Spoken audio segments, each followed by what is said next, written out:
안녕하세요. 청취자 여러분들께 인사드립니다. 저는 나이 40을 넘긴 지금 쌍둥이를 임신 중인 주부입니다. 나이가 꽤 있는데 임신을 한 터라 지금은 집에서 놀고 먹으면서 푹 쉬고 있는 중이랍니다. 하도 심심해서 이리저리 재미난 이야기들을 주워들으며 다니고 있다가 이런 곳이 있다는 것을 알게 되어 사연을 올려봅니다.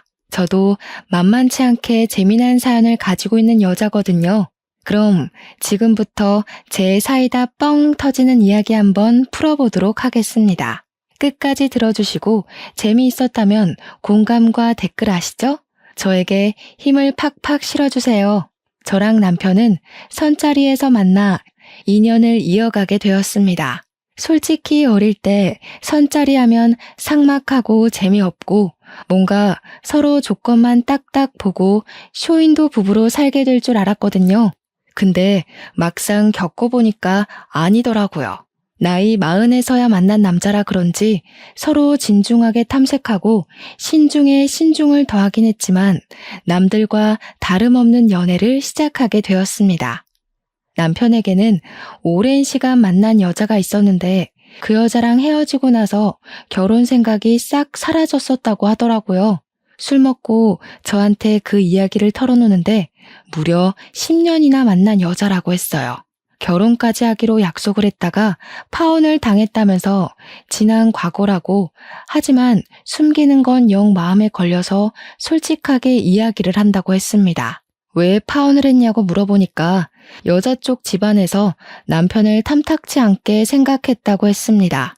10년을 연애하고 35에 결혼을 하려고 준비를 하던 도중에 파혼까지 하게 되었다고요.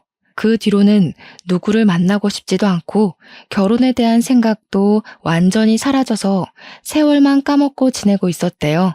그러다가 우연한 기회에 선자리를 나가게 되었고 저를 만난 이후에 다시 연애 세포가 살아난 것 같다고 씩 웃더라고요. 술을 먹어서 그런 건지 그런 대화가 꽤 마음에 들었고 저를 만나 연애를 하고 싶은 생각이 들었다고 하니까 기분이 은근 좋더라고요. 제 어디가 좋냐고 물어봤더니 진중하고 조용하고 차분한 성격이 마음에 들었다고 그럼에도 불구하고 불의를 참지 않고 할 말 다 하는 성격이 좋다고 하더라고요. 제 성격이 좀 헷가닥 돌아버리는 포인트에서는 참지 못하는 경향이 있어 성격 고치라는 말을 많이 들었었거든요. 근데 있는 그대로 저를 좋아해준다고 하니까 당연히 저도 마음이 갔죠. 저도 똑같이 남편한테 이야기를 해줬어요. 나도 너의 그런 성격이 참 마음에 든다고요. 저도 연애는 여러 번 해봤지만 지금 남편만큼 결혼까지 하고 싶다는 생각이 들었던 사람이 없어서 여태 결혼을 못하고 혼자 살았다고 했죠. 그러니까 남편이 저한테 말로만 먼 미래를 그리지 말고 가까운 미래부터 차곡차곡 헤쳐나가자고 결혼을 하자고 하더라고요. 언제 준비한 건지 반지까지 끼워주면서 이야기를 하는데 술 먹다가 프로포즈 받은 여자는 아마 저밖에 없을 것 같습니다. 나중에 물어보니까 맨정신에 차이면 너무 힘들 것 같아서 술을 먹고 용기를 냈다고 하더라고요. 그 말 듣고 어이가 없어서 맨정신에도 프로포즈 한 번 더 해달라고 했고 프로포즈도 2번이나 받고 결혼을 하기로 했습니다. 양가에 인사를 드리러 가기로 약속을 잡고는 만발의 준비를 했어요. 우리 집에서는 드디어 노처녀 딸내미 처리한다면서 무척이나 좋아하셨고 남편네 집도 별반 다를 게 없었더라고요. 파혼의 상처를 딛고 드디어 결혼을 하게 된 거라고 엄청나게 좋아하셨대요. 저는 외동딸이었지만 남편에게는 2번 이혼을 한 나이 차이가 조금 나는 여동생이 하나 있었어요. 나이 31에 이혼을 2번이나 했다는 게 조금 쎄한 느낌이 들긴 했지만 이혼이라는 게 요즘은 참 쉽게들 할 수 있는 거잖아요. 살아보니까 성격이나 생활 습관이 영 안 맞을 수도 있는 거고 뭐 바람이라던가 도박이라던가 상대방에게 이유가 있을 수도 있는 거니까요. 그래서 최대한 색안경을 끼지 않고 신우를 바라보기 위해서 노력을 했죠. 신우가 2번의 결혼 생활을 하면서 애는 낳지 않았다는 게 참 다행이었죠. 인사를 드리러 간 날 신우를 처음 보게 된 것이었는데 저를 보자마자 생각보다 마흔처럼 보이지는 않네? 하는 게 아니겠어요? 보자마자 반말을 하길래 조금 황당하고 어이가 없었죠. 거기다가 신우가 한 말 자체가 욕인지 칭찬인지 구별이 안 가더라고요. 그래서 저도 웃으면서 이야기를 했죠. 그러니까요. 오빠는 마흔처럼 보이는데 저는 더 어려 보이죠? 라고요. 제가 웃는 얼굴로 이야기를 하니까 신우가 당황을 했는지 입을 실룩이면서 그래봐야 비슷하게 보이기는 해요 하면서 말을 돌리더라고요. 결국에 처음 한 말 자체가 저를 욕하고 싶어서 했던 말인데 제가 받아치니까 더 비꼬는 말로 받아친 거죠. 도대체 시자가 붙으면 다 저렇게 변하는 건지 저도 한 성격 하는 사람이라 지고 싶지 않아서 이야기했어요. 신우랑 나랑 같이 걸어가면 친구로 보지 않을까요? 하면서요. 제가 웃기다는 듯이 깔깔거리면서 이야기하니까 신우도 욕은 못하고 부들부들 하더라고요. 신우 너 노안이야 라고 제가 한 방 먹인 거나 마찬가지였죠. 신우가 저한테 언니 그게 무슨 소리야? 하면서 씩씩거리길래 그제야 제가 정색을 하고 말했어요. 언니 소리만 빼면 친구인 줄 알겠다고요. 신우도 내가 동년배처럼 보여서 말 놓은 거 아니에요? 친구하면 좋지. 마흔이라고 상상도 못하겠다는데. 그러니까 시모가 그제야 신우를 쳐다보면서 한마디 하셨어요. 말 잘했다고. 너는 왜 새언니 될 사람 보자마자 반말을 찍찍하냐고요. 그나마 다행인 건 시모가 제 편을 들어준다는 거였죠. 안 그랬으면 초반부터 싹수 없이 신우한테 막말하는 며느리로 찍힐 뻔했지 뭐예요?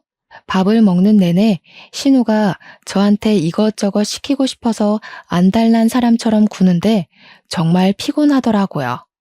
언니, 초장 좀 가져다 줘요. 물 좀 떠오고 그래요. 국 식은 것 같은데 다시 끓여주면 안 되나요? 하면서요. 저한테 뭐라는 줄 알아요? 어차피 결혼하고 나면 이 집안 살림에 대해 좀 알아둬야 하니까 미리 연습한다 생각하고 일을 하래요. 오죽하면 가만히 있던 남편이 신우를 째려보더라고요. 이대로 기싸움에서 밀리면 안 되겠다 싶어서 저도 받아쳤죠. 제가 실전에 강한 편이라서요. 이 집은 신우가 더 잘할 텐데 신우가 좀 해줘요. 나 목마른데 찬물로 떠다주면 고맙고요. 그제야 남편이 신우한테 너 자꾸 이렇게 버릇없이 굴 거냐고 화를 내니까 신우가 자기도 이제 32살인데 애 취급한다고 발작을 하더라고요. 애 취급 당하기 싫으면 잠자코 자리나 잘 지키고 있던가 뭘 그렇게 인터넷에 올라오는 시자 노릇하려고 하는 건지. 시모가 신우 등짝을 때리면서 32살이나 먹은 게 밥 차리는데 손 하나 까딱을 안 하냐고 며느리 보기 부끄럽다고 한마디 하셨어요. 신우가 왜 때리냐고 성질을 빽 내는데 도대체 제가 이 집안에 처음 인사드리러 온 자리라는 걸 까먹은 건지 원. 시모가 너 평생 엄마 밥 처먹기만 하면서 잉여인간처럼 지낼 거냐고 생산적인 일을 하라고 화를 냈죠. 나중에 신우가 쫄렸는지 밥도 다 안 먹었는데 입맛 떨어졌다면서 일어나더라고요. 그날은 그냥저냥 시부모랑 이야기를 잘했고 남편한테 돌아오는 차 안에서 이야기를 했어요. 아무리 생각해도 상견례 자리에서 신우가 일을 칠 것 같단 말이지. 신우 데려오지 않는 게 양가에 훨씬 도움이 되겠어. 남편도 제 말에 당연히 동의를 해줬고요.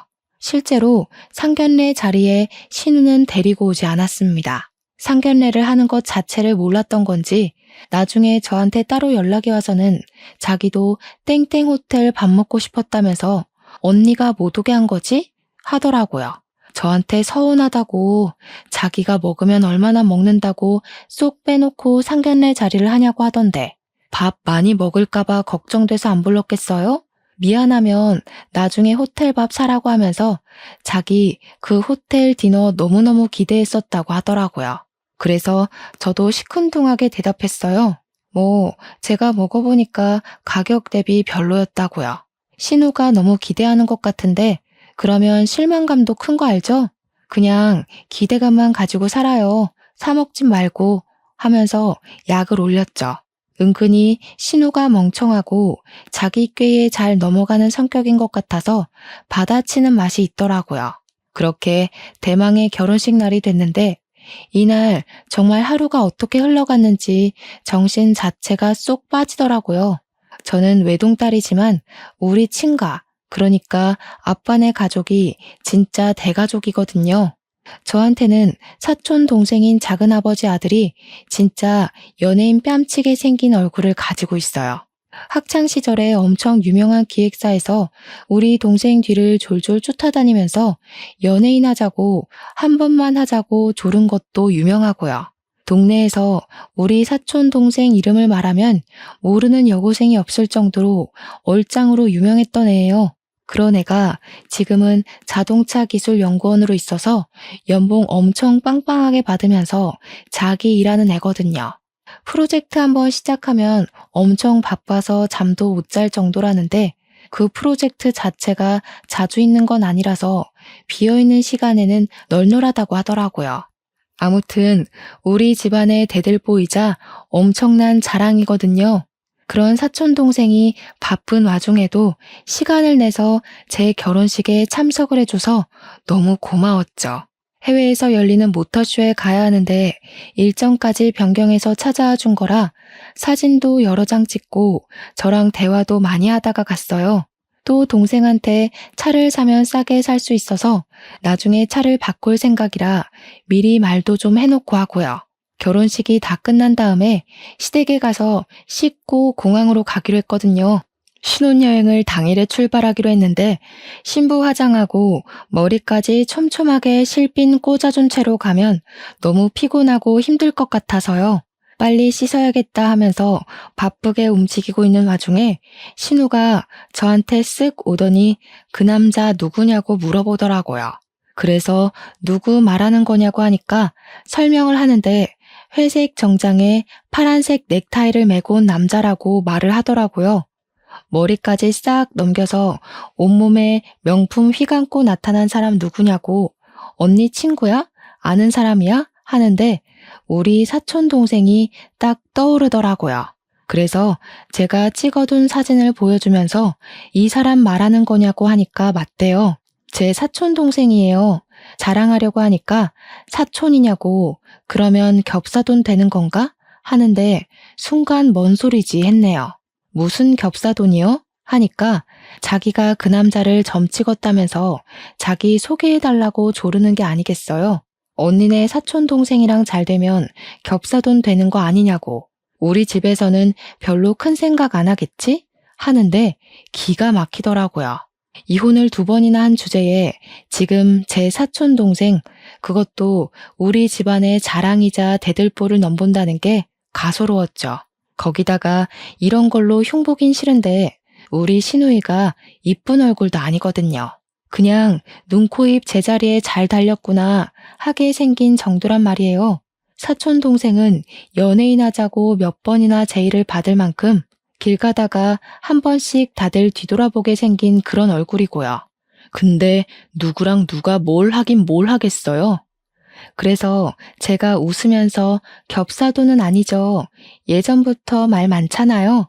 그리고 제 사촌동생 여자친구 있어요. 하고 둘러댔어요. 신우가 어깨 쫙 펴더니 골키퍼 있다고 골 안 들어가냐고 자기가 꼬셔서 안 넘어온 남자가 없었다고 난리를 치더라고요.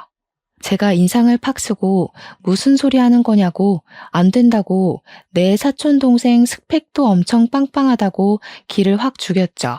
우리 동생 여자친구도 국립발레단 수석 무용수라던데 언감생심 어디 신우가 우리 동생을 넘봐요?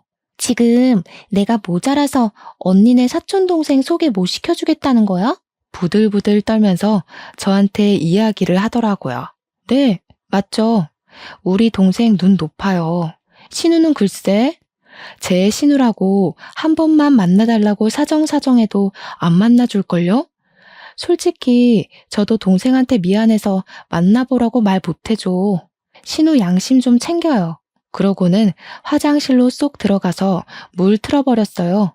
제 아무리 신우짓 하려고 해도 제가 넘어가 주질 않는데 무슨 신우짓을 하겠습니까? 준비하고 나오니까 신우가 시모 옆에 착 달라붙어서 저를 째려보고 있는데 느낌 영 쎄하더라고요. 시모가 저한테 약간의 의심이 섞인 눈초리를 하고는 물어오기 시작했어요. 아니 아가야, 네가 얘한테 남자 눈에 못 미치는 외모라서 소개팅은 못 시켜주겠다고 한 게 진짜야? 아니, 말이 왜 이렇게까지 변형이 된 건지는 모르겠지만 제가 신우한테 우리 사촌 동생 눈에 못 미치는 얼굴이라고 한 건 맞으니까 말을 했죠. 신우가 제 사촌 동생을 소개해달라고 조르더라고요. 사촌 동생한테 발레하는 여자친구가 있다고 설명을 해도 못 꼬실 남자가 없다고 하더라고요. 솔직히 그 정도는 아닌 것 같다. 내 사촌 동생이랑 소개팅은 못 시켜주겠다고 솔직하게 이야기를 했을 뿐이에요. 그러니까 시모가 신우 등짝을 때리면서 그럼 그렇지 하시대요. 쪽팔리게 어떻게 지 올케 가족을 소개해달라고 하냐면서 제발 철 좀 들으라고 막 성질을 내셨어요. 신우가 엄마 요즘 겹사돈이 뭐가 어떠냐고 다 제 짝이 있는 거 아니겠냐고 하면서 저를 물고 늘어지는 거예요. 올케 언니도 나이 40인데 자기 짝 찾아서 시집 간 거 아니냐고요. 참, 제 나이가 어때서 요즘은 나이 50에도 출산하는 마당에 안 그래요? 제가 기가 막혀서 팔짱 끼고 있으니까 신우가 살살 저를 약올리대요. 언니, 요즘은 나이 30만 넘어가도 불임이니 난임이니 난리치는 거 알죠? 언니는 40을 넘겨가는데 하루빨리 임신부터 해야겠다. 신혼여행 가서 잘 불태우고 오세요. 치사하게 제가 사촌동생 소개해달라는 거 딱 잘났다고 임신 운운하는 거 너무 어이없지 않나요? 제가 그래서 그냥 웃으면서 또 박살을 내줬죠. 신우 말대로 나이 30만 넘어가도 불임이니 난임이니 하는데 신우도 불임 난임 조심하고 하루빨리 선봐서 결혼해요. 아, 신우는 결혼을 2번이나 했으니까 더 이상 결혼 생각 없으려나? 제가 그 말을 하니까 신우가 야! 소리치고 시모는 제가 이렇게까지 받아칠 줄 몰랐던 건지 시간 안 됐냐고 빨리 가보라고 하더라고요. 시모한테 솔직히 미안하긴 했죠. 저한테 잘해주시는데 자기 딸 욕을 대놓고 하고 있으니까요. 아무튼 남편이랑은 신혼여행길에 무사히 잘 올랐고 시커멓게 타서 올 정도로 신나게 놀았어요. 스노클링도 하고 요트 투어도 하고 야시장도 가고 하면서 여행 내내 즐거워 미칠 만큼 돌았죠. 한국 도착하자마자 친정으로 가서 사온 선물 전해드리고 시댁에도 선물 전해드리려고 방문을 했습니다. 근데 신우가 쏙 오더니 자기 선물은 없냐고 제 가방을 이리저리 뒤지는 게 아니겠어요? 저희가 신혼여행을 하와이로 다녀왔거든요. 거기서 사온 초콜릿이랑 선크림, 스킨로션 같은 화장품을 꺼내서 주니까 신우가 팍 실망을 하는 거예요. 꼴랑 이게 다냐? 하면서 자기 명품백 하나 안 사왔냐고 투정을 부리더라고요. 가방은 무슨 가방이냐고 하니까 센스가 없다면서 명품백 작은 거라도 하나 사왔어야 시댁에서 예쁨을 받지 않겠냐고 저한테 언니 거는 샀지? 뭐 샀어? 하는데 제 것도 없다고 했죠. 그런 거 살 여유가 어디 있겠냐고 하니까 신우가 저랑 남편을 빤히 보더라고요. 신우가 빤히 쳐다보고 있으면 무섭다니까요. 도대체 무슨 시한폭탄을 던질지 상상이 안 가서요. 예상대로 한 건 잡았다는 느낌으로 이야기를 하더라고요. 아니, 부부가 자세가 덜 됐네. 왜 이렇게 시커멓게 탔어? 하루 종일 밖에서 나가 논 거야? 호텔에 콕 틀어박혀서 이세 만들 생각은 안 하고. 아니, 우리 임신 계획까지 신우가 짜줘야 하는 건 아니잖아요. 선을 넘어도 너무 넘는다는 생각이 들었죠.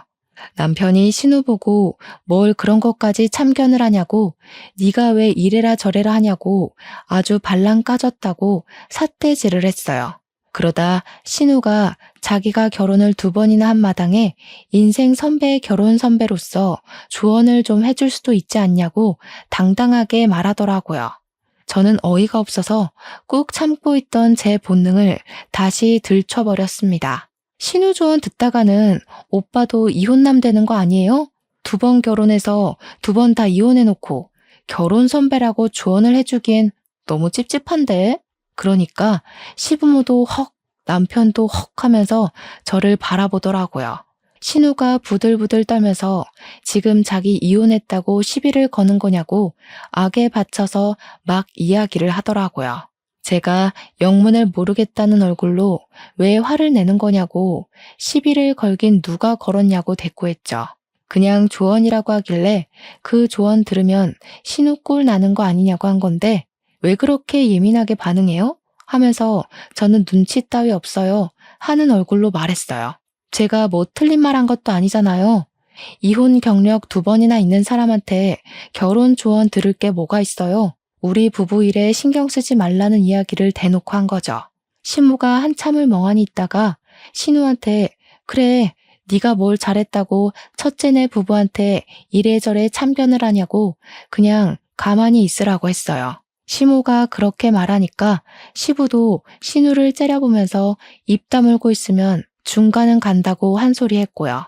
신우가 억울한 건지 화가 난 건지 씩씩거리면서 다들 자기가 뭘 잘못했다고 자기만 가지고 뭐라 하냐고 하더라고요. 신우의 분노가 오래 갈 것 같았는지 남편이 우리는 집에 가보겠다고 하더라고요. 저는 웃는 얼굴로 인사드리고 신혼집으로 돌아왔습니다.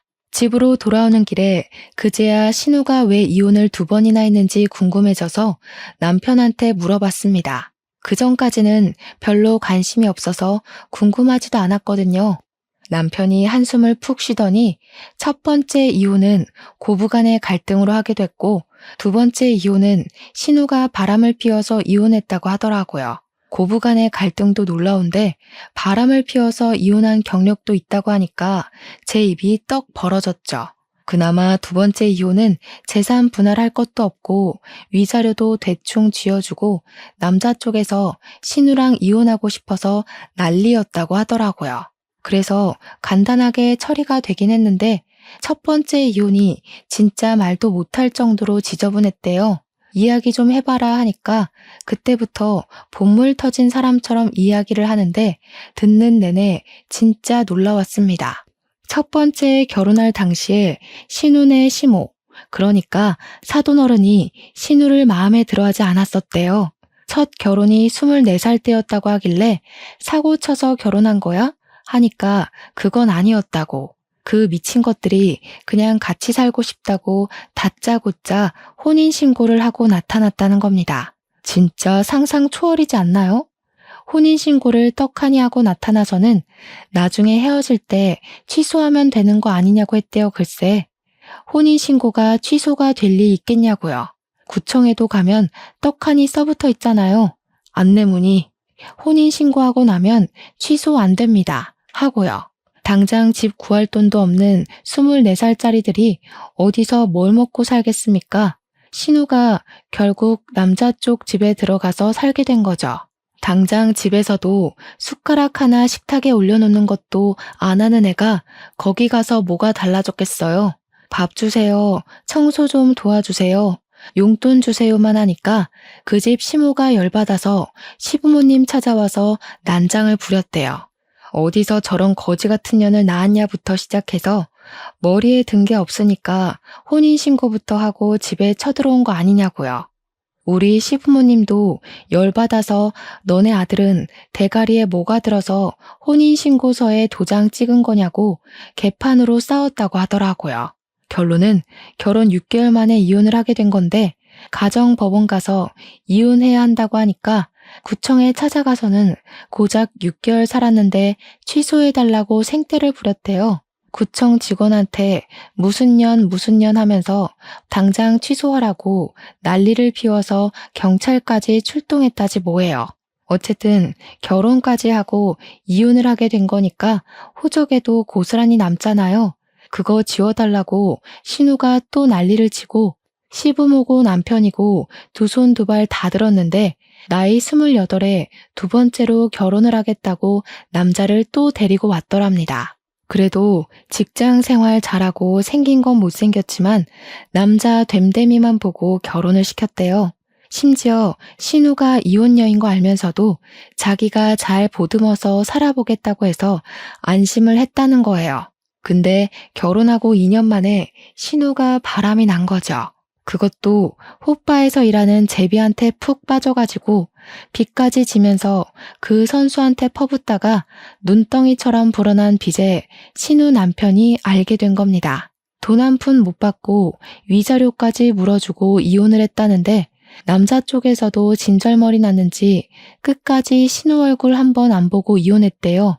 재산 분할하겠다고 신우가 난리를 친 거 시부모님이 쪽팔리니까 제발 가만히 있으라고 애원을 했대요. 눈두덩이처럼 불어난 빚은 시부모님 노후 자금 털어서 갚아줬다고 하더라고요. 진짜 막장 인생 중에서도 최고급에 뽑히는 막장 인생 아닌가요? 32살 먹고도 아직도 저러고 있는 걸 보면 진짜 답이 없는 인간이구나 싶었습니다. 이쯤에서 적당히 신우가 눈치 있게 굴었으면 제가 이런 사연을 더 올릴 일도 없었겠죠. 신우는 고삐 풀린 망아지처럼 멈추지 않고 계속해서 사고를 치고 다녔습니다. 결혼하고 한 6개월쯤 지나서 오랜만에 제 사촌 동생에게서 연락이 온 거예요. 누나, 할 말이 있는데 시간 좀 괜찮아? 하면서 연락이 왔길래 괜찮다고 무슨 일 있냐고 물어봤죠. 평소에 살갑게 연락하는 동생은 아니라서 혹시 집안에 무슨 일이 있나 싶어서 걱정이 되었어요. 괜찮다고 하자마자 전화가 오길래 큰일이구나 싶어서 받았더니 저한테 갑자기 누나, 김지영이라고 알아? 누나 신우이라고 하던데 하는 겁니다. 김지영이 신우 이름이거든요. 그래서 화들짝 놀라서 네가 우리 신우 이름을 어떻게 아냐고 물어봤죠. 그러니까 자기 너무 피곤해 죽겠다면서 어떻게 좀 해보라고 하더라고요. 목소리가 진짜 잔뜩 날서 있는데 이거 일이 있어도 단단히 있구나 싶어서 저도 모르게 쫄리더라고요. 사촌 동생이 하는 말이 자기 SNS를 어떻게 검색해서 찾아왔는지 모르겠는데 쪽지를 엄청나게 보낸대요. 자기가 내 신우이라고 밝히면서 친구 신청까지 했길래 그냥 아무 생각 없이 받아줬는데 그날 이후로 쪽지로 만나자고 난리래요. 영화를 보자, 만나자, 전화해라, 보고 싶다, 술 먹자, 밥 먹자. 하루에 12통씩 보낸답니다. 쪽지를요. 사촌 동생이 연락을 씹으면 왜 읽고 싶냐? 너네 누나 시집살이 시켜주겠다. 각오해라 하면서 협박도 하고요. 하도 난리를 치길래 동생이 정색을 하고 딱 한 번 만나서 연락하지 마시라고 애인도 있고 그쪽한테 관심도 없다고 말을 했대요. 그러니까 신우가 마스카라 떡진 눈으로 눈물을 줄줄 흘리면서 그런 말을 할 거면 왜 사람 설레게 이 자리에 나왔냐고 원망을 하더랍니다. 제 사촌 동생 때문에 일이 손에 안 잡히니까 자기를 책임지라고 했다면서 막무가내로 구는데 미치겠대요. 애인이랑 곧 결혼할 거라고 이런 연락 부담스럽다고 하니까 결혼식장에 그 여자 손을 잡고 들어갈지 자기 손 잡고 들어갈지는 모르는 거 아니냐고 했대요. 만나서 이야기를 하면 통할 거라고 생각했는데 너무 상식이 없는 사람이라고 하더라고요. 이제 더 이상 참을 수가 없는 수준이라 어쩔 수 없이 저한테 연락했다고 미안하다고 하는데 얼굴이 다 화끈거려서 죽겠더라고요. 내가 더 미안하다고 연락 다 씹어도 된다고 시집살이를 시키긴 뭘 시키냐고 했어요. 시집살이 당할 위인이 아니라고 시댁 식구들 어차피 다 내 편 들어주니까 걱정 말라고 했더니 알겠대요. 다 차단하고 앞으로는 대꾸 안 해줄 거라고 누나 신경 쓰게 해서 미안해 하는데 정말 눈물이 날 것 같았어요. 쪽팔려서요. 집에 와서 남편 만나자마자 쪼르르 다 고자질을 했죠. 진짜 쪽팔려서 못 살겠다고 신우 도대체 왜 그러냐고 하니까 남편도 얼굴 불그락 푸르락 해져가지고 당장 그거 잡으러 시댁 간다고 옷을 입더라고요. 그래서 저도 따라 나섰죠. 할 말은 해야 하니까요. 시댁에 연락도 없이 찾아가니까 시부모님이 놀래서 무슨 일로 왔냐고 이 시간에 웬일이냐고 하시더라고요. 신우가 사고 칠 때마다 연락 없이 사람들이 이렇게 찾아와서 난리를 치니 거의 노이로제가 있다고 가슴을 쓸어내리시더라고요. 남편이 김지영 어딨어? 하니까 시부모님이 아니 또 무슨 일이야 하고 있고 신우는 자다 깨서 뭐야 하면서 나오더라고요. 그래서 제가 이야기를 먼저 꺼냈죠. 도대체 내 사촌 동생 SNS는 어떻게 찾아서 그 난리를 친 거냐고요. 그러니까 신우가 인상 팍 쓰면서 사내 새끼가 그 사이에 그걸 또 일렀어? 하는 겁니다. 저한테 머리 벅벅 긁으면서 언니 SNS 계정 친구 목록 하나하나 뒤지니까 나오던데? 라고 대꾸하는데 소름이 돋더라고요. 친구가 한두 명도 아니고 몇백 명의 SNS를 다 뒤졌다는 거잖아요. 제가 분명 제 사촌 동생한테 애인도 있다고 했고 신우가 넘볼 깜냥도 아니라고 했는데 왜 사람 피곤하게 그런 짓을 하고 그래요? 언니, 그 남자도 나한테 관심 있어 보였다니까? 그러니까 내가 만나자고 하는 자리에 덥석 나보러 나온 거 아니겠어? 관심 있어서 나간 게 아니라 스토커 짓 좀 그만하라고 부탁하려고 나간 거라면서요. 신우가 그 와중에 나 시집살이 시킬 거라고 각오하라고 협박해서 억지로 나간 거라던데요. 그 이야기하니까 시무가 놀래서 너 정신 나간 거 아니야? 사돈댁 어떻게 보라고 그런 짓을 해? 하면서 소리쳤어요. 신우가 자기 차단당했으니까 앞으로 그럴 일 없다고 씩씩거리는데 일은 다 벌려놓고 이제 와서 연락을 안 한다는 게 진짜 무슨 개소리인지. 남편이 정색하고 앞으로 2번 다시는 그딴 허튼 짓 하지 말라고 자기가 처가댁에 쪽이 팔려서 얼굴을 들고 다닐 수가 없다고 했죠. 도대체 나이는 32살이나 먹어놓고 왜 그런 짓을 하냐고 하니까 신우가 그러대요. 아니, 나도 시집은 가야 할 거 아니야. 나이 마음 먹고도 시집 잘만 가는데 나라고 혼자 살아야 돼? 이왕이면 잘생기고 돈도 많고 그런 남자 골라서 시집 가겠다는 게 잘못이야? 이 정신 나간 거사. 무슨 결혼을 또 하겠다고 그런 무서운 소리를 해? 내가 혼주석에 애는 둘인데 4번을 앉아야겠니? 제발 정신 좀 차리고 말 좀 들어. 시부는 찬물만 벌컥벌컥 마시고 있고 시모는 같은 배로 낳은 새끼들이 달라도 이렇게 다를 수가 있냐면서 신세한탄을 시작하셨어요. 신우는 그 와중에도 자기가 뭘 잘못한 거냐고 왜 또 자기만 쥐잡는 듯이 잡냐고 성질을 부렸고요. 어차피 올케 언니는 자궁이 늙어서 애도 못 가질 게 뻔한데 손주 보려면 내가 시집을 가야 하지 않겠어? 여기서 제일 가망성 있는 게 나야. 왜 그걸 몰라? 제가 진짜 기가 막히고 코가 막혀서 원. 남편이 머리채 쥐어 뜯으려는 걸 제가 말렸어요. 너 그딴 개소리 한 번만 더 하면 머리를 아주 빡빡 밀어버릴 거야. 알겠어? 그 말을 뒤로 하고 제가 억지로 남편을 끌고 시댁에서 나왔습니다. 그날 이후로 사촌 동생도 더 이상 신우한테서 연락 온 곳 없다고 하더라고요. 다시 평온한 일상으로 돌아갔다고 생각했죠. 그렇게 한 3개월이 더 지나고 우리 부부의 나이가 40을 넘겨버렸으니까 슬슬 임신에 대한 압박감이 생기긴 하더라고요. 자연 임신으로 마음 졸이지 말고 차라리 시험관 한번 해보는 게 어떠냐 해서 남편과 상의 후에 시술을 하게 되었습니다. 보통은 여러 회차 진행을 해야 한다고 하던데 저희 부부는 운이 좋게 1차 만에 바로 성공을 하게 되었어요. 한 번에 성공한 것도 축복인데 쌍둥이를 임신하게 되어서 정말 기뻤습니다. 그래도 노산이긴 하니까 병원에서도 조심해야 된다고 보통은 초반에 유산이 되는 경우가 많다고 하더라고요. 시댁에 바로 알릴까 말까 고민하다가 병원에서도 바로 이야기했다가 아픔을 겪게 될 수도 있으니 안정기 돼서 이야기를 하라고 했어요. 의사 선생님도 그렇게 말씀하시니까 남편과 저는 12주가 되면 이야기하자 싶었죠. 때마침 시댁에서 좋은 고기가 들어왔다고 고기 구워 먹고 기력 보충이나 하자고 하셔서 시댁으로 갔습니다. 시댁에 도착하자마자 신우가 저를 보면서 살살 비꼬더라고요. 올케 언니는 좋겠네. 좋은 거 생기면 나눠주는 시부모가 있어서. 그러더니 집게랑 가위를 저한테 턱 주면서 공짜밥 먹으면서 고기라도 굽지 하는 겁니다. 남편은 제가 임신하고 있다는 걸 알아서 저 일하지 말라고 자기가 하겠다고 나섰어요. 그러니까 신우가 집에서도 오빠가 집안일 다 하는 거 아니냐면서 호들갑을 막 떠는 게 아니겠어요? 우리 오빠 뭐야? 집에서는 손 하나 까딱도 안 했으면서 결혼했다고 집안일 다 하는 거야?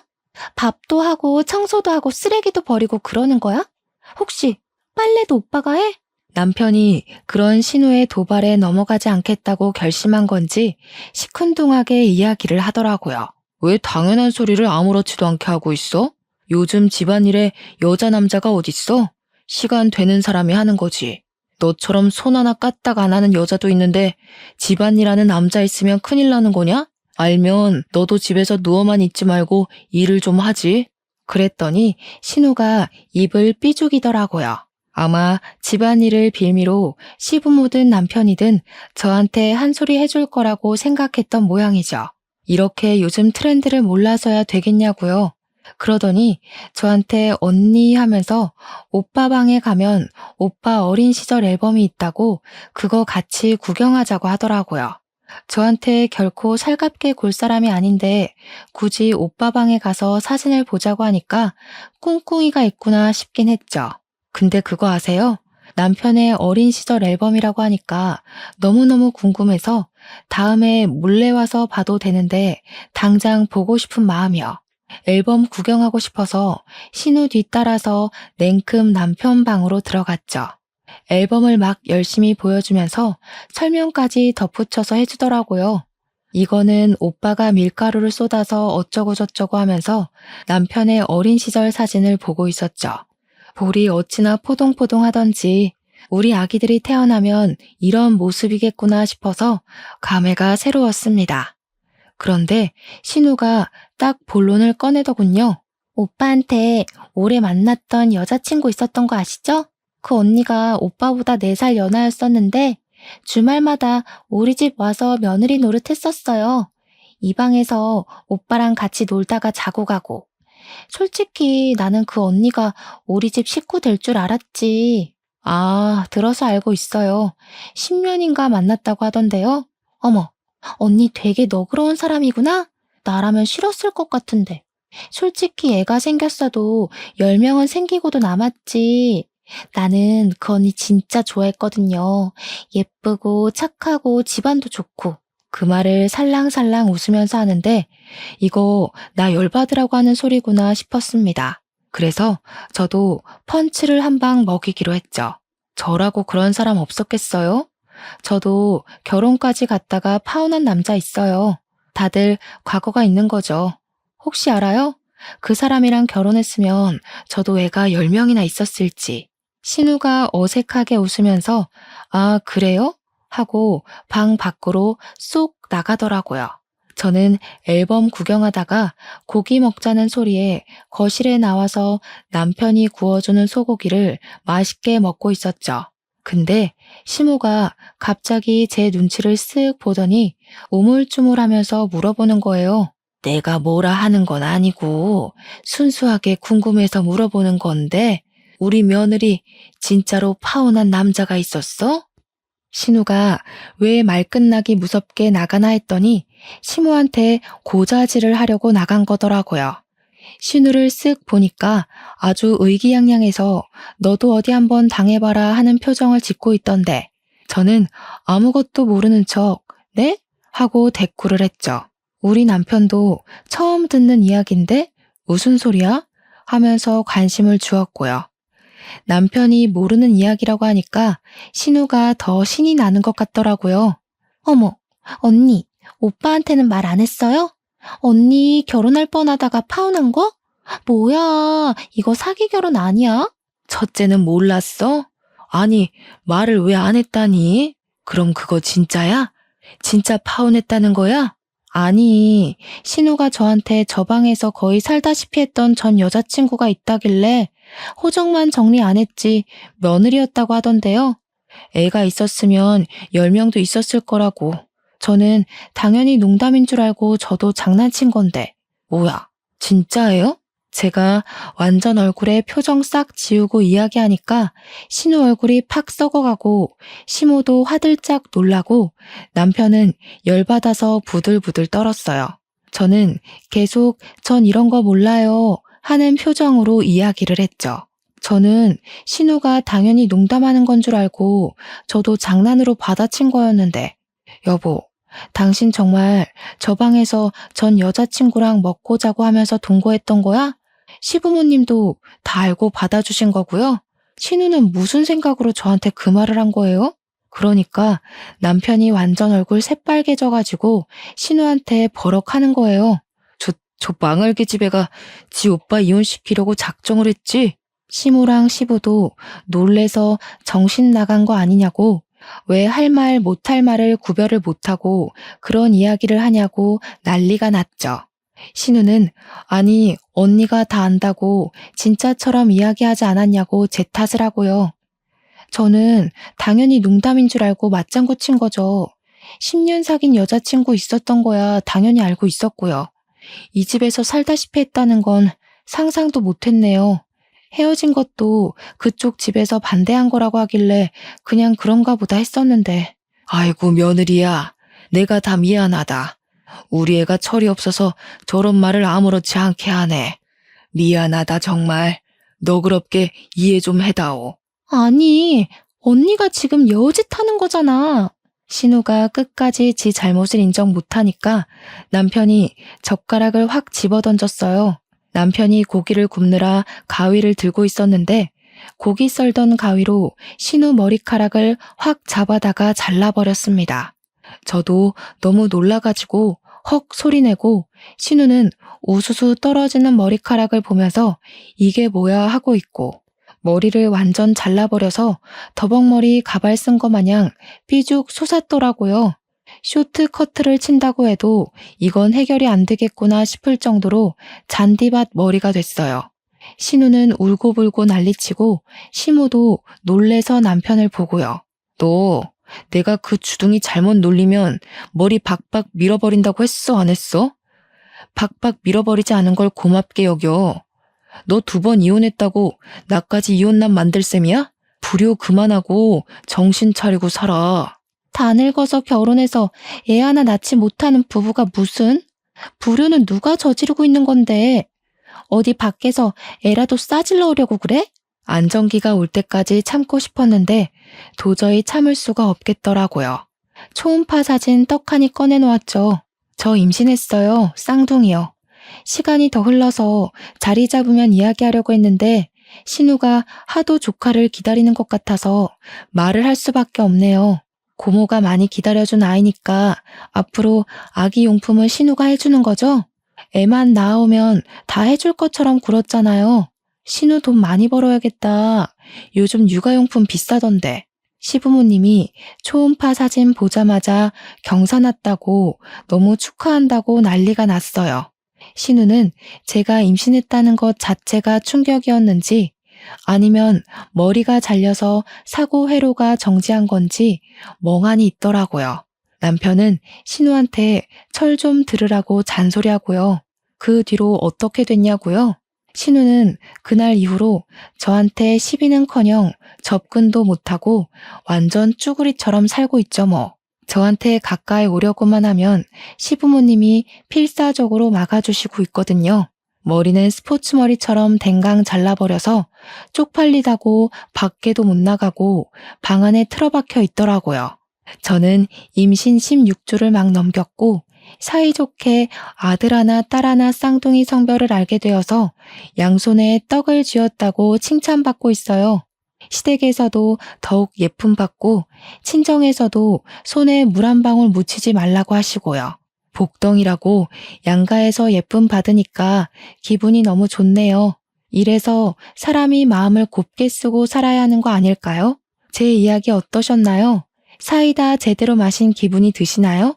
앞으로 시자 노릇하려는 모든 사람들을 현명하게 퇴치하시길 바라면서 제 사연을 마무리하도록 하겠습니다. 감사합니다.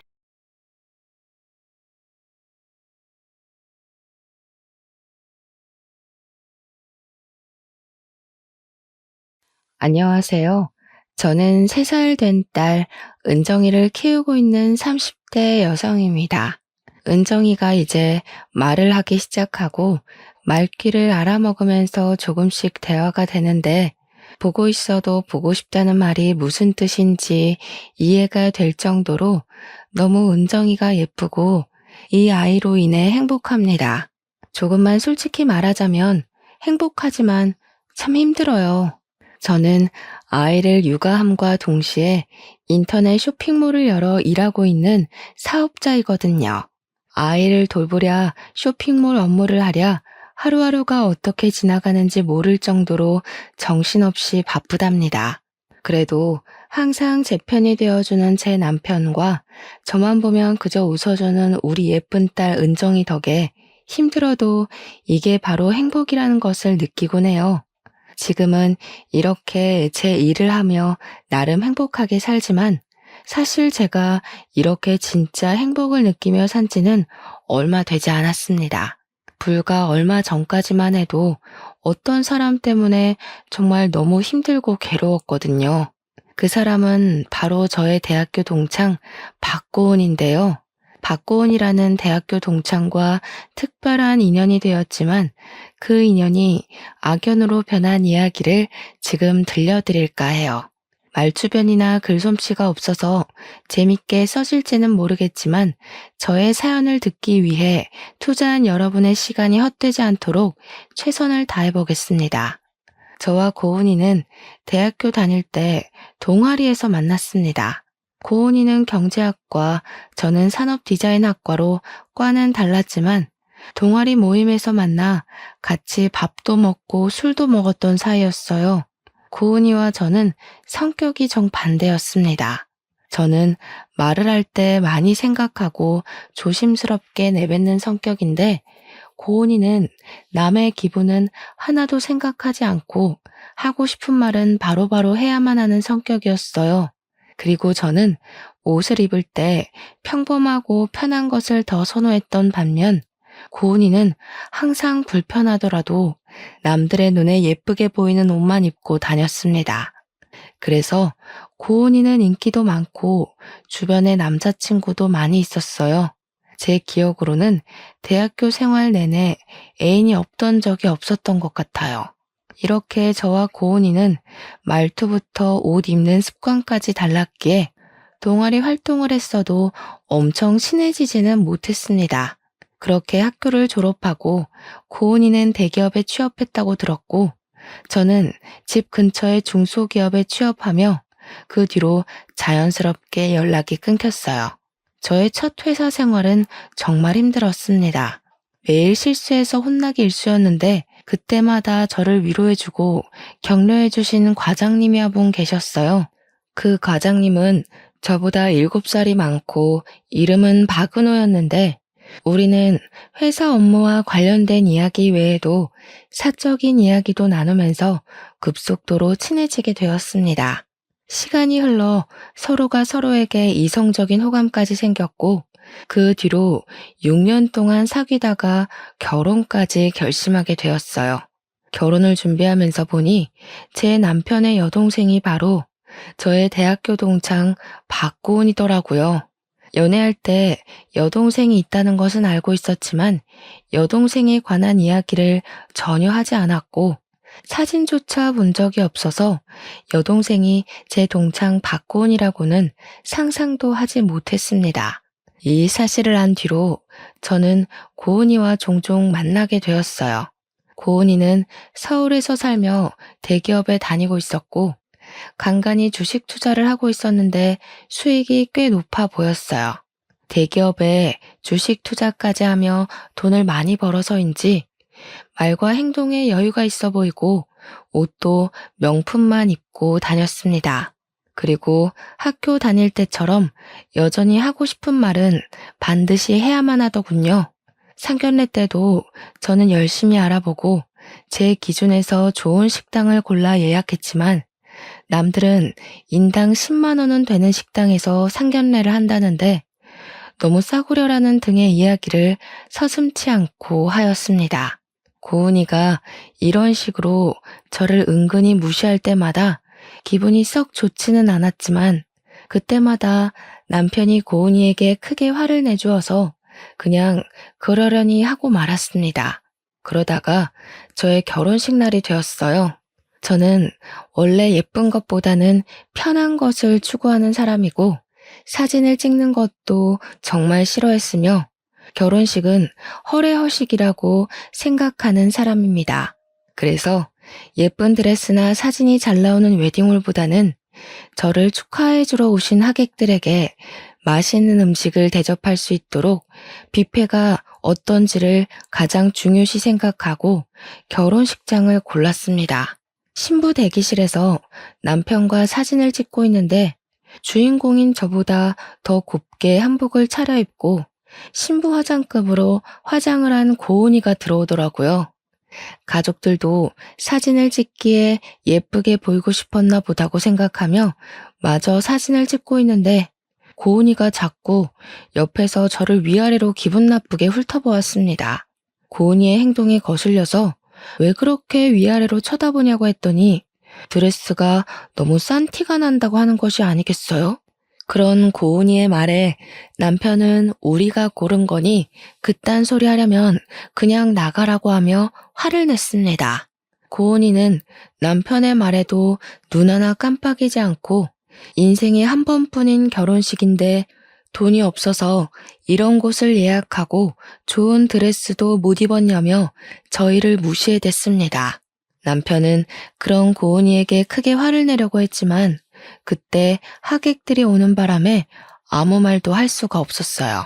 결혼 사진을 찍을 때도 고은이가 제 뒤에 딱 달라붙어 서 있는데 나중에 사진을 보니 제가 신부인지 아니면 고은이가 신부인지 모르겠더라고요. 솔직히 결혼식 날 고은이의 말과 행동 하나하나가 신경에 거슬리고 짜증이 났지만 새 출발을 하는 좋은 날을 망치고 싶지는 않아서 그냥 꾹 참고 조용히 있었어요. 이렇게 어이없고 황당한 저의 결혼식이 마쳐지고 고은이는 이제 대학교 동창에서 아가씨가 되었답니다. 아가씨가 된 고은이는 제가 신혼여행을 마치고 오자마자 신우짓을 하기 시작했어요. 신혼여행 후 친정에 먼저 가서 인사를 드리고 다음날 시댁으로 갔습니다. 시댁에 갔더니 아가씨가 시부모님 옆에서 팔짱을 딱 꼬고 앉아 있었어요.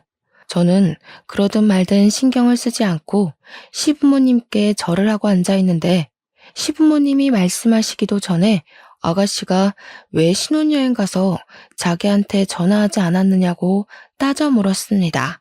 우리는 신혼여행지에 도착해서 시부모님께 먼저 전화드리고 여행 중간중간에도 전화를 드렸는데 무슨 소리냐고 했더니 시부모님한테만 전화하는 게 아니라 신우한테도 전화해야 하는 거 아니냐면서 저를 혼내듯이 이야기하더군요.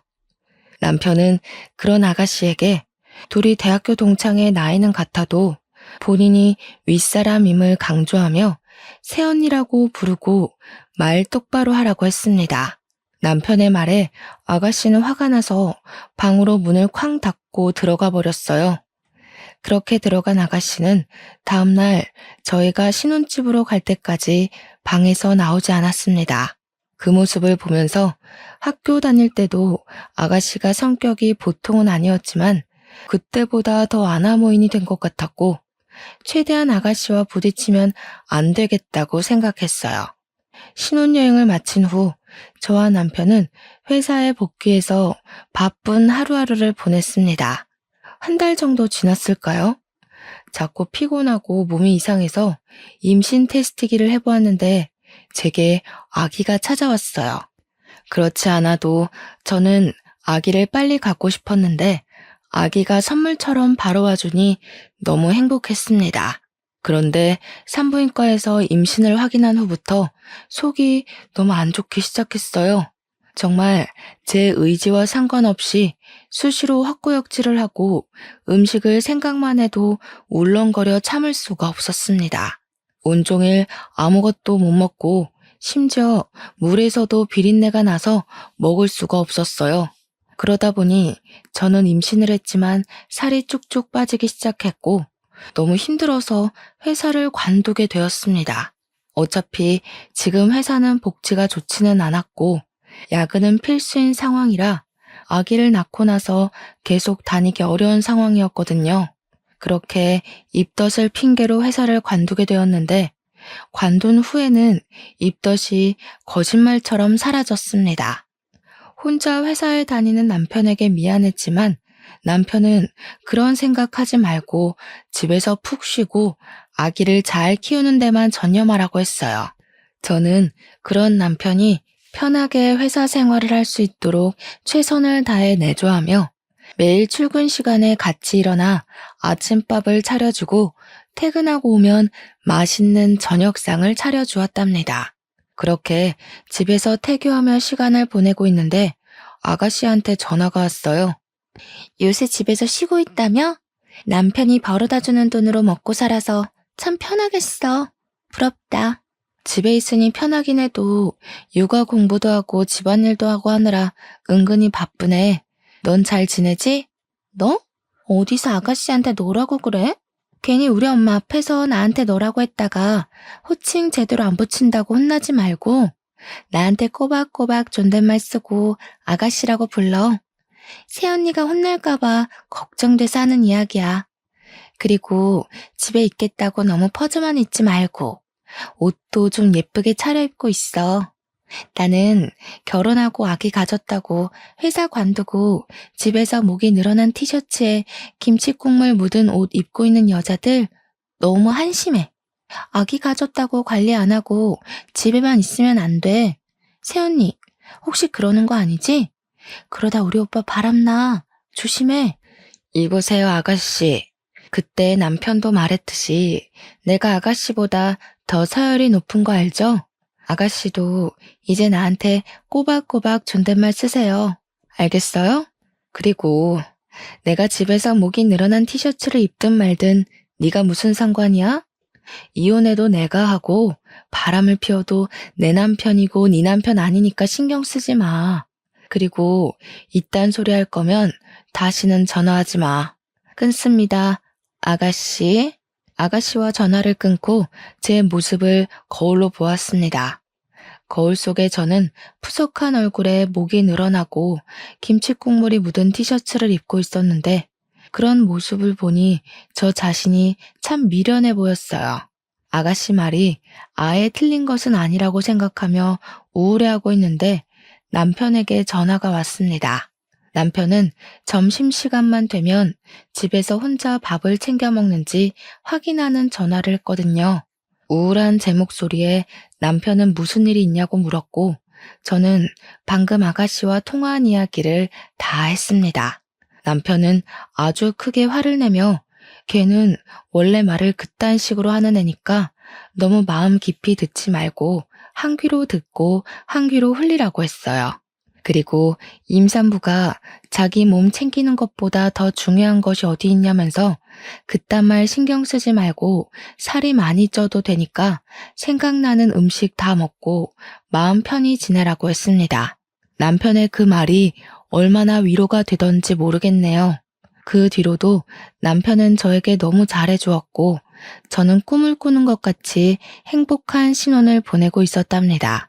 그렇게 행복에 겨운 나날들이 흘러 임신 7개월쯤 되었을 때 결혼 후 첫 명절을 맞이했습니다. 원래는 남편이 반차를 쓰고 오후에 출발하려고 했으나 그날따라 회사에 일이 많아 늦게 퇴근을 했어요. 그래서 명절 연휴 첫째 날 새벽에 출발해서 오전 8시 정도에 시댁에 도착을 했습니다. 시댁에는 시부모님과 아가씨가 아침을 먹고 치우고 있었어요. 아가씨는 저를 보자마자 며느리로 처음 맞이하는 명절인데 전날 와서 시부모님과 장을 보고 해야 하는 거 아니냐고 했습니다. 내가 시댁 근처에서 살면 그렇게 하겠지만 차로 2시간이나 걸리는 거리이고 어제는 남편이 회사에서 늦게 끝나서 바로 출발을 못했어. 너는 어제 온 거야? 너? 지금 아가씨한테 너?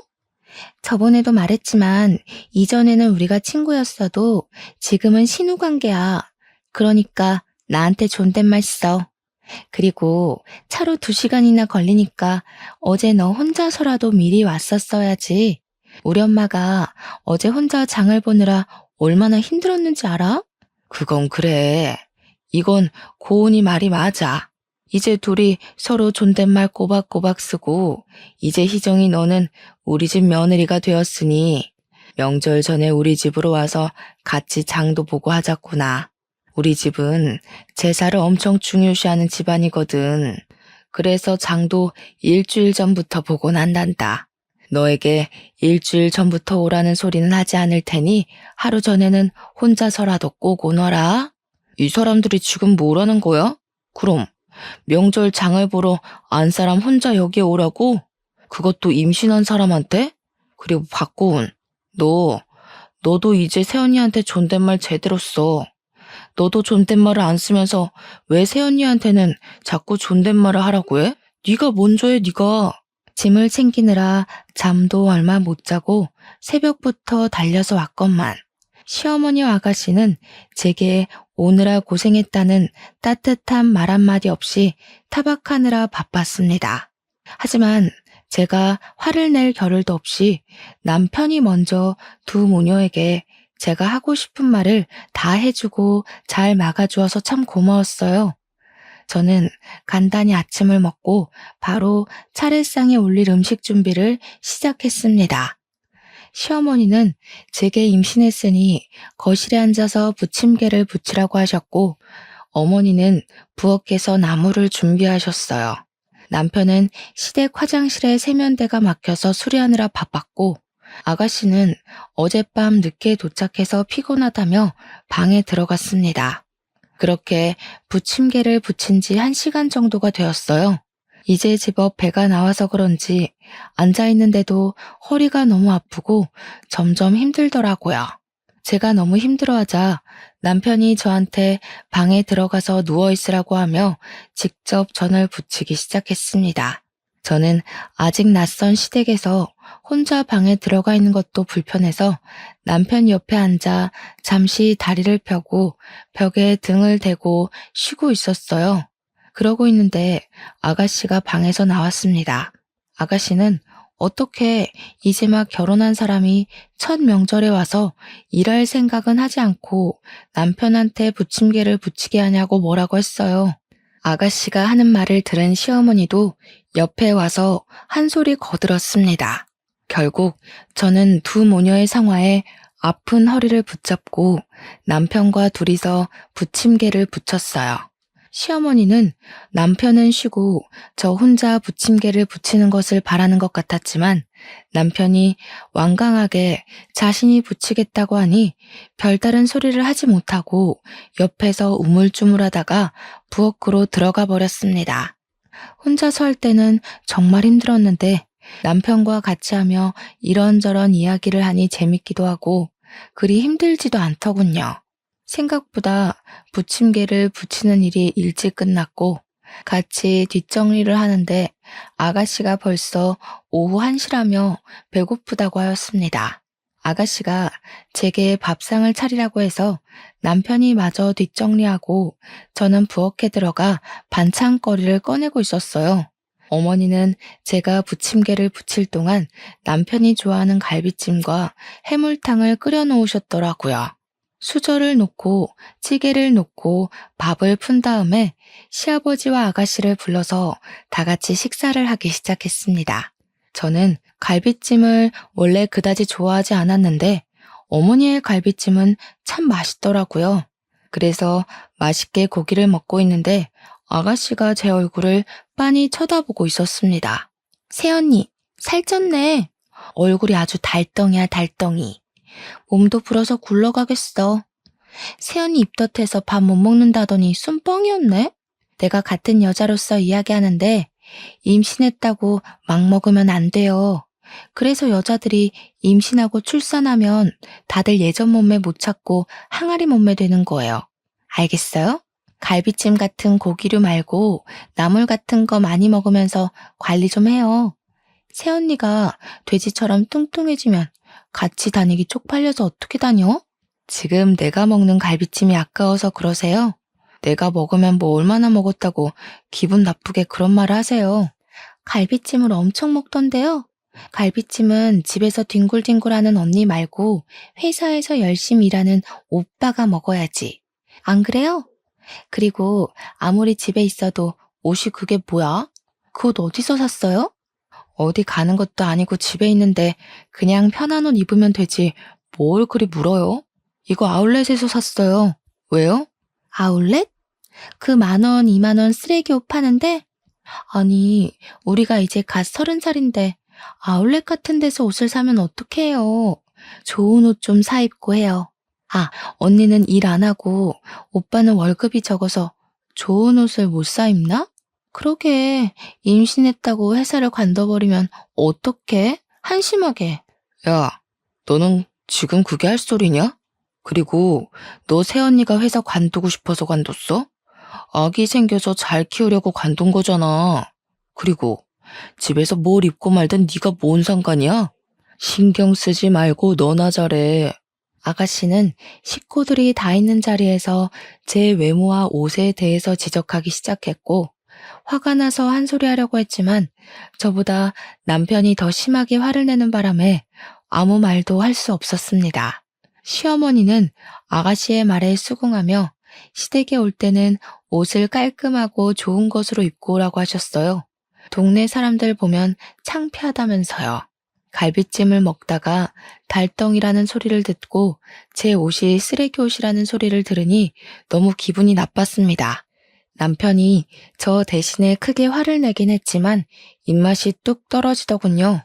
갑자기 소화도 잘 되지 않고 속도 불편해서 밥을 거의 먹지 못했습니다. 그렇게 불편하고 화가 나는 식사가 마쳐지고 상을 치우려고 하니 남편 본인이 설거지한다고 하며 싱크대 앞으로 갔어요. 그 모습을 본 아가씨는 아까 부침개도 오빠가 부치더니 설거지도 오빠가 하느냐며 뭐라고 하더군요. 그런 아가씨의 말에 남편은 누가 하면 어떠냐고 하며 설거지를 하기 시작했어요. 솔직히 허리도 너무 많이 아프고 다리도 퉁퉁 부어서 힘들었는데 남편이 그리해주니 참 고마웠습니다. 저는 남편이 설거지할 동안 상을 닦고 반찬을 냉장고에 넣으며 뒷정리를 하고 과일을 깎았어요. 아가씨는 밥 먹고 바로 거실 소파에 누워서 TV를 보고 있었는데 그런 모습을 보니 얄밉고 정말 꼴 보기 싫었습니다. 그래도 괜히 말 섞고 하면 더 스트레스만 받으니 그냥 그러려니 하고 있는데 아가씨가 제게 콜라를 가져다 달라고 하는 게 아니겠어요? 저는 지금 과일을 깎고 있으니 직접 갖다 먹으라고 말했습니다. 하지만 아가씨는 TV에 빠져서 제가 하는 말이 들리지 않는지 아니면 제 말을 못 들은 척 하는 것인지 몰라도 아무런 대답이 없었어요. 그런 모습을 본 시어머니가 제게 얼른 콜라를 가져다 주라고 해서 어쩔 수 없이 갖다 주었는데 손이 미끄러져서 아가씨가 입고 있던 하얀 운동복에 콜라를 쏟아버렸습니다. 야, 이 옷이 얼마짜린지 알아? 100만 원짜리야. 그런 옷에 콜라를 쏟아버리면 어떡해? 그러게, 누가 집에서 100만 원짜리 운동복 입고 있으래요? 애초에 아가씨가 콜라를 가져갔으면 이런 일도 없었잖아요. 옷이 날개고 인품이고 사람이야.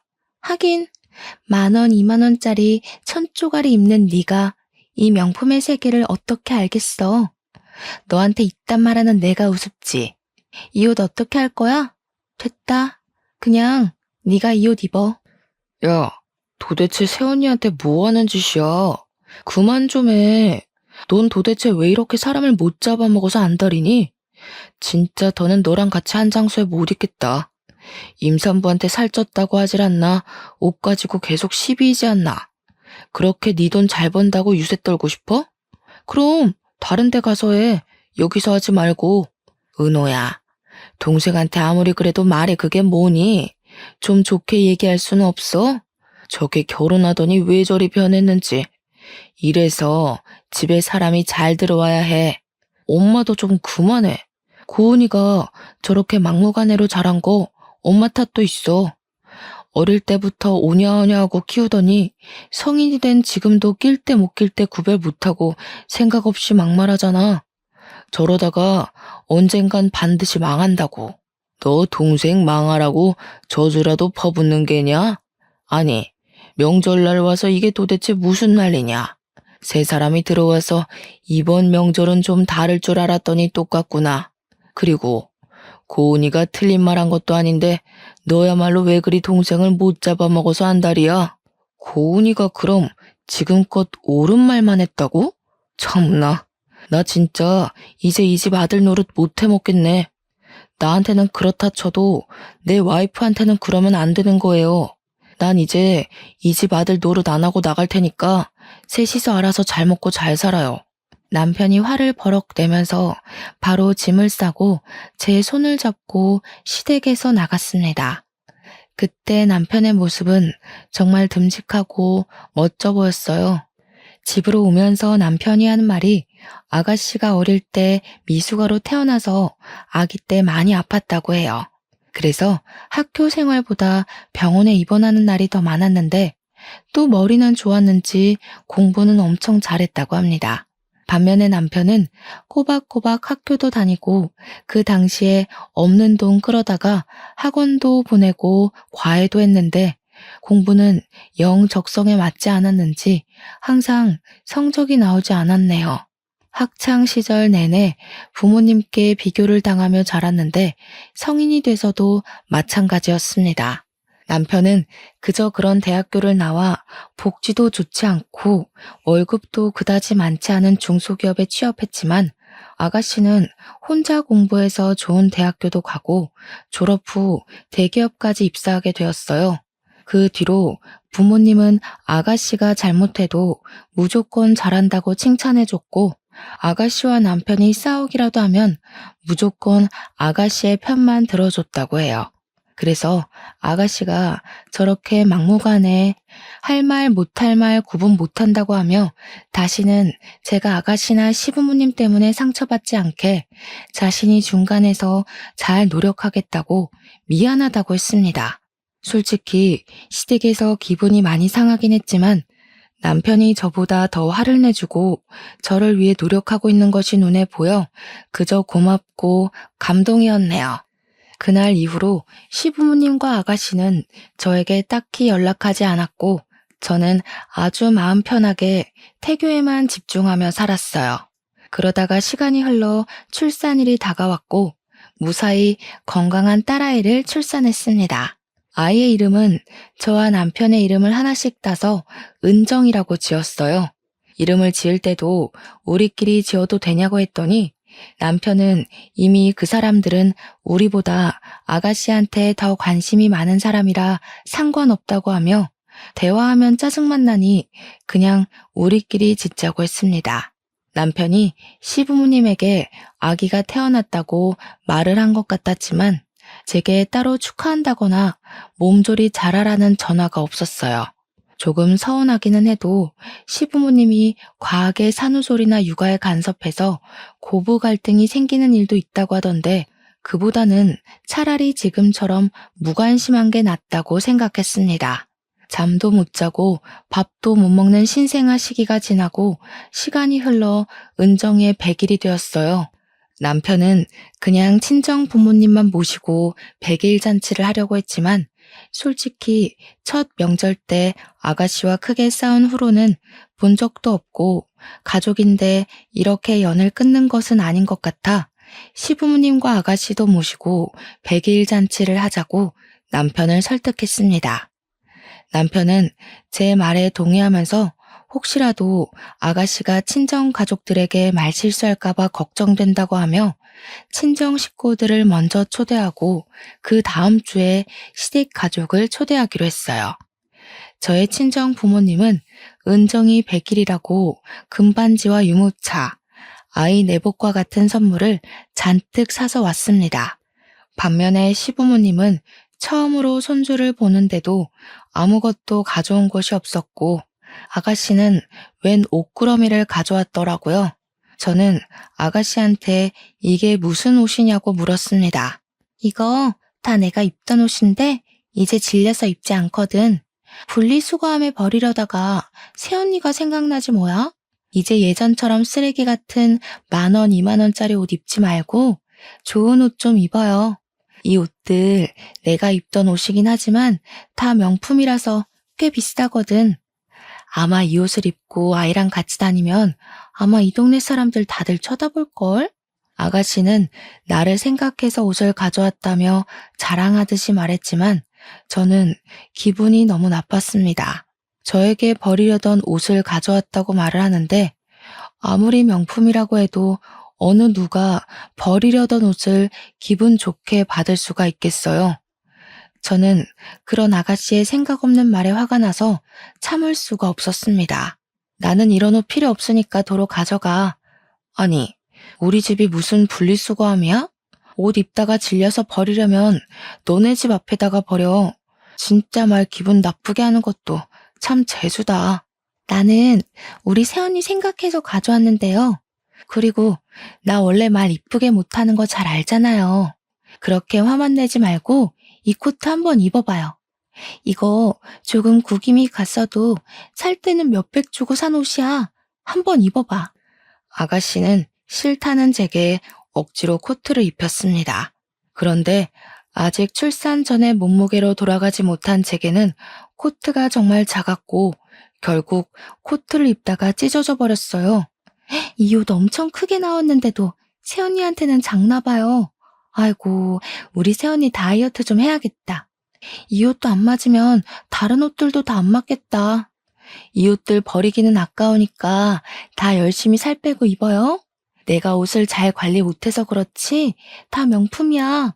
다 하면 아마 1,000,000원은 나올 거예요. 지금 이게 뭐 하자는 거야? 내가 언제 이딴 명품 옷 필요하대? 나는 이런 옷 필요 없으니까 쓰레기들 가지고 당장 나가. 당장. 예. 너는 고은이가 너 생각해서 옷을 가져왔는데 그거로 왜 그리 소란이니? 그냥 살 빼고 입으면 되지.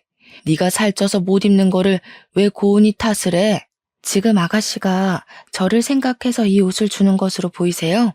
일부러 작은 옷 가져와서 저 곤란하게 하려고 이러는 거잖아요. 엄마도 고은이도 다들 너무하네. 그래도 집사람이 가족이라고 해서 마음에 내키지도 않는데 집에 초대했는데 어떻게 사람들이 가면 갈수록 더 안아 모이는지. 다들 나가요. 그리고 고은이 너는 네가 가져온 쓰레기들 그대로 다 들고 나가라. 하나라도 놓고 가면 가만 안 둬.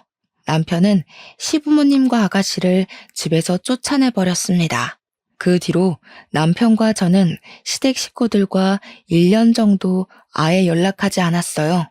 명절 때도 은정이 돌잔치 때도 시댁 식구들에게 연락하지 않았고 시댁 식구들도 우리 가족에 대해 크게 궁금해하지도 관심을 두지도 않았습니다.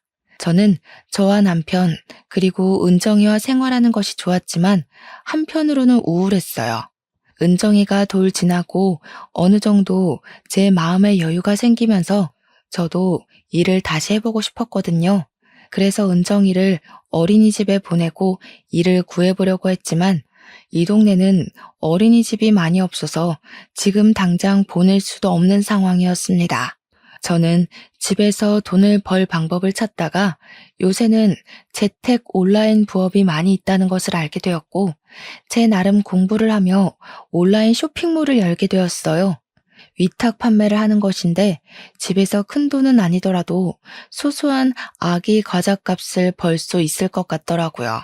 그래서 공부를 하며 쇼핑몰에 제품을 하나둘씩 올리기 시작했고 한 달에 순이익이 20만 원에서 30만 원 정도는 나오게 되었습니다. 큰 돈은 아니었지만 남편은 집에서 가만히 있는 것보다는 이렇게 조금이라도 버는 게 어디냐며 저에게 대단하다고 해주었어요. 남편의 적극적인 지지와 응원 덕에 이거 말고도 다양한 온라인 부업에 도전하게 되었고 한 달에 집에서 100만 원 정도를 벌 수 있게 되었습니다. 적은 돈이지만 집에서 은정이를 돌보며 돈을 번다는 것 자체가 너무 좋았고 재밌었어요. 이렇게 소소하게 돈을 버는 재미로 살고 있는데 대학교 선배한테 전화가 왔습니다. 자신이 아는 분이 회사를 차리셨는데 산업 디자인과 출신의 프리랜서를 찾고 있다며 한번 일해볼 의향이 있냐고 물어보더라고요. 출퇴근할 필요는 없고 집에서 일하며 건당 돈을 받는 것이었는데 금액이 꽤 높았습니다. 이 일을 하려면 잠을 줄이고 쉬는 시간 없이 틈틈이 해야 하기는 했지만 그동안 해왔던 부업들과 함께하면 한 달에 집에서 꽤 큰 돈을 벌 수 있겠더라고요. 그러던 중 남편도 더 크고 좋은 회사로 스카우트가 되어 연봉이 대폭 상승하였습니다. 남편이 다니던 회사를 퇴직하고 퇴직금을 정산받던 날 남편은 저를 백화점에 데리고 갔어요. 그러더니 여자는 좋은 옷을 입고 좋은 가방을 매야 하는데 자기가 돈을 많이 벌지 못해서 명품 옷 한 벌 못 사준 것 같아 미안하다고 하며 저에게 명품 옷 몇 벌과 명품 가방을 사줬습니다. 확실히 명품은 재질이 다르고 정말 고급스러워 보이더라고요. 그러나 은정이와 함께 다니면 이런 옷이 오히려 불편해서 저는 그 옷을 고스란히 장롱 안에만 넣어두고 있었습니다.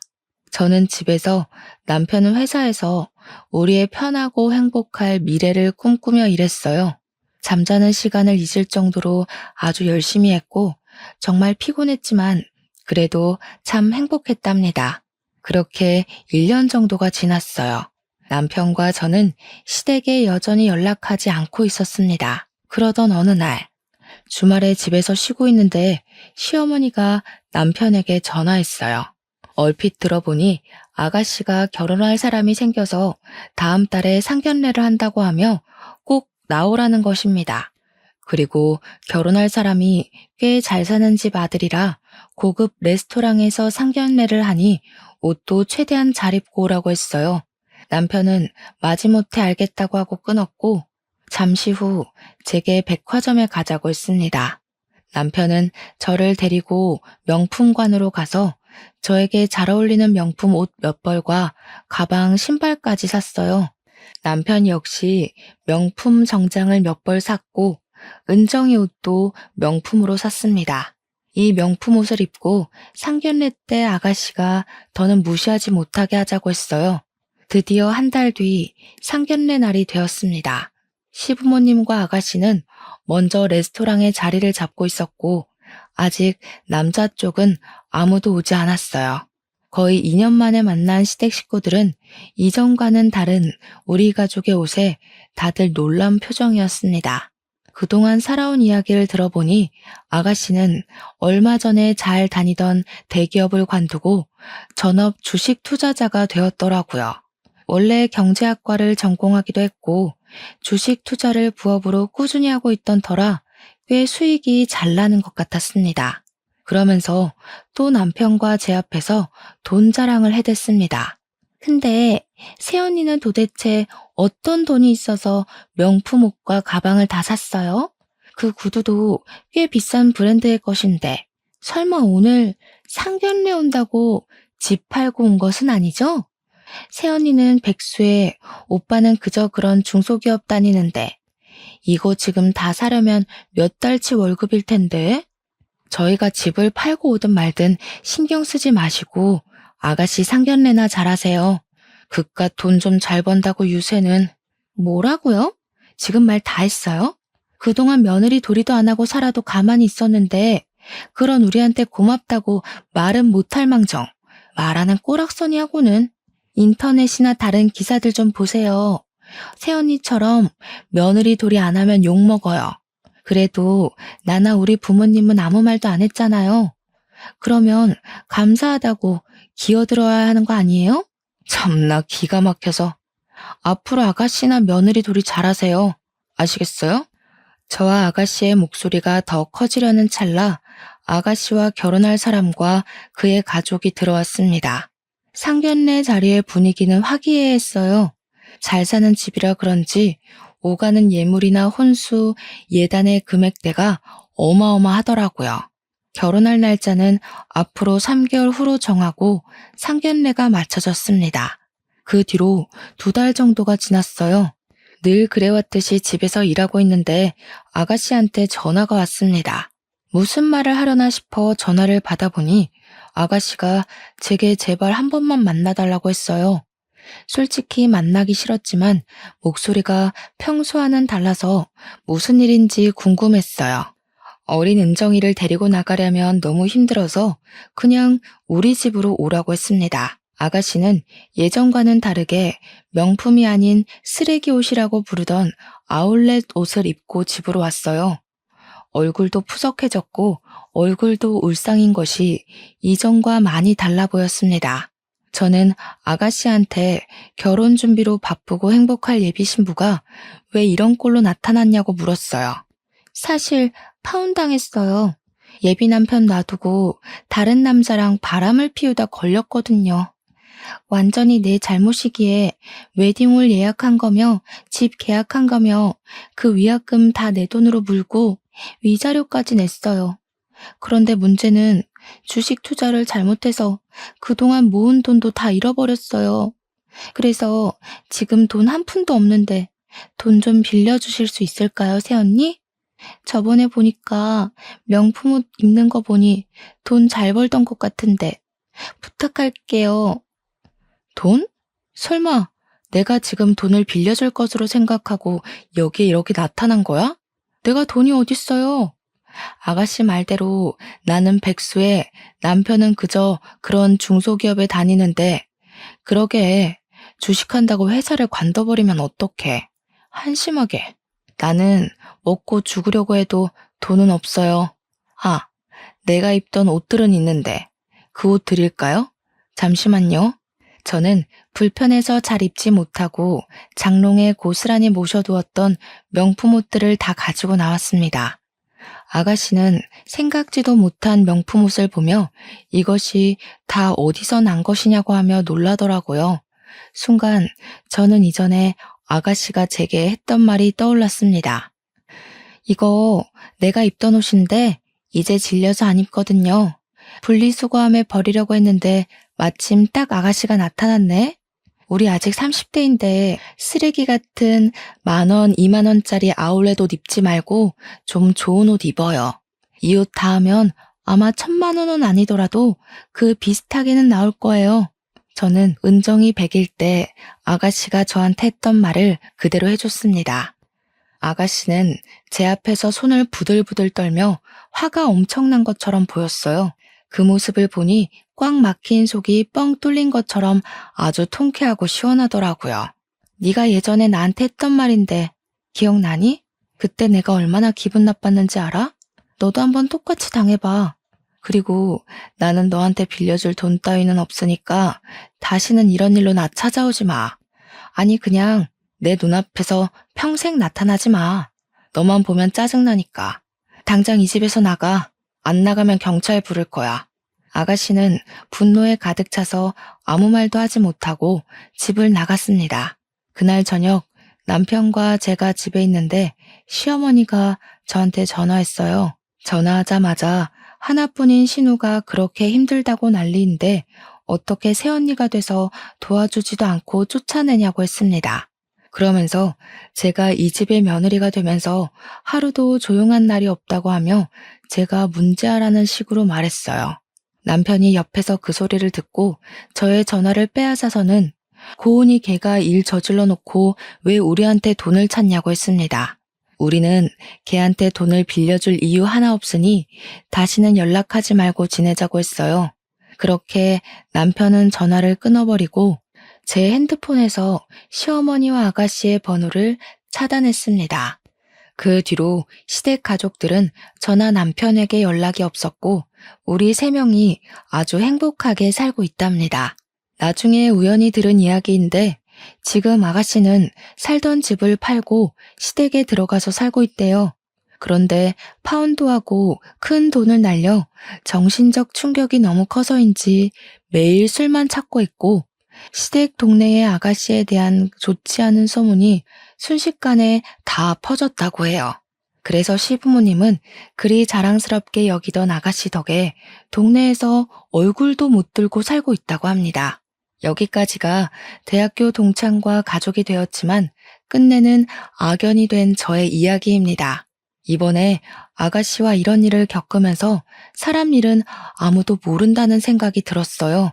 그렇게 사람들에게 인기도 많고 나름 잘 나가던 사람이 순식간에 몰락하는 것을 보면서 저 역시 그럴 수도 있으니 말과 행동에 항상 조심해야겠다고 다짐하곤 합니다. 요새 저와 남편은 둘 다 하는 일이 잘 풀리고 있어 나름 만족스럽고 뿌듯한 하루하루를 보내고 있답니다. 참, 여기 사연에서 보면 시부모님이나 신우와 갈등이 있을 때 중간에서 모른 척하는 남편 때문에 힘들어하고 속 터져하는 사연이 참 많던데 제 남편은 그러지 않아 주어서 너무 고맙네요. 저에게 큰 행복을 준 남편에게 이 자리를 빌려 고맙다고 말하고 싶습니다. 제가 시댁복은 없어도 남편 복과 자식 복, 일 복은 있는 것 같아요. 세상에서 제일 예쁜 딸, 언제나 제 편이 되어주는 남편, 그리고 집에서 저의 적성에 잘 맞는 일까지 하게 되었잖아요.